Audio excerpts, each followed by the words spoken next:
సారాంశం ఏంటి అని చెప్పాలి. పుస్తకం ఇలా తీస్తే మొట్టమొదటి శ్లోకం అదేంటి అంటే ధర్మక్షేత్రే కురుక్షేత్రే సమవేత యుత్సవ అంటాడు, మామకాహ పాండవాచ్యవ అంటాడు.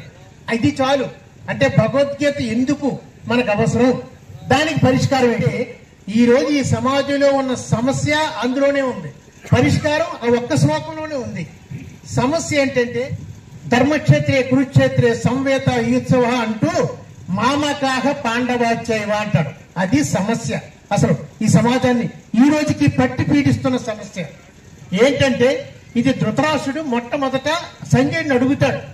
ఏమడుగుతాడంటే మామకాహ పాండవాచ్యవ. మామకాహ అంటే నా వాళ్ళు మరియు పాండవులు అంటే అర్థం ఏంటి? పాండవులు నా వాళ్ళు కాదు అని చెప్పాడు. అక్కడ ఎంత తప్పు అంటే మొట్టమొదటి తప్పు ఏంటంటే ఆయన చక్రవర్తి, ఆ సామ్రాజ్యానికి ఒక చక్రవర్తి ఆ సామ్రాజ్యంలో ఉన్న పిల్లలందరినీ కూడా తన పిల్లల్లాగే చూసుకోవాలి. అది ధర్మం. అది ధర్మం. ఇప్పుడు వంటి రూల్ని ఆయన అతిక్రమించాడు. ఎందుకు? తన సామ్రాజ్యంలో ఉంటున్న పాండవుల్ని నా కొడుకులు కాదు, నా వాళ్ళు కాదు అన్నాడు. మొదటిది. రెండోది ఏంటంటే పాండవులు ఎవరు?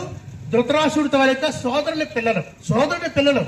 మన సాంప్రదాయం, భారతీయ సాంప్రదాయం ఏంటంటే మన అన్న గాని తమ్ముడు గాని చనిపోతే ఆ పిల్లలు మన పిల్లలా చూసి వాళ్ళ పెళ్లిళ్ళు అన్ని బాధ్యతలు మనమే నిర్ణయిస్తాం. అంతే కదా?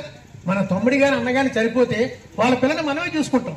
అంచేత ఈ ధృతరాష్ట్రుడు సోదరు పిల్లలైన పాండవులు వాళ్ళ సొంత కొడుకులా చూసుకోవాలి అనకుండా మా వాళ్ళు పాండవులు అంటే రెండు తప్పులు చేశాడు. ఎందుకో తెలుసా? స్వార్థానికి పరాకాష్ట. అంత స్వార్థం పెరిగిపోయింది. ఈ రోజు పట్టి పీడిస్తున్న సమస్య సమాజంలో స్వార్థం. అయితే దాని పరిష్కారం ఏంటి? అందులోనే మొదటిది ఏంటన్నాడు? ధర్మక్షేత్రే కురుక్షేత్రే. ధర్మ క్షేత్రే కురుక్షేత్ర 4 పదాలు ఉన్నాయి. క్షేత్రే ధర్మం కురు. ఎక్కడికి వెళ్ళినా, అందుకని క్షేత్రే ధర్మం కురు అంటే ఎక్కడికి వెళ్ళినా ధర్మం కురు, ధర్మం చెయ్యి, ధర్మాన్ని ఆచరించు, ధర్మబద్ధుడిగా ఉండు. చూసారు ఎంత విచిత్రం అంటే ఒక్క చిన్న 2 లైన్ల శ్లోకంలో సమస్య చెప్పాడు, పరిష్కారం చెప్పాడు. అది ఈ భగవద్గీత గొప్ప సందేశం. భగవద్గీత అంత గొప్పది.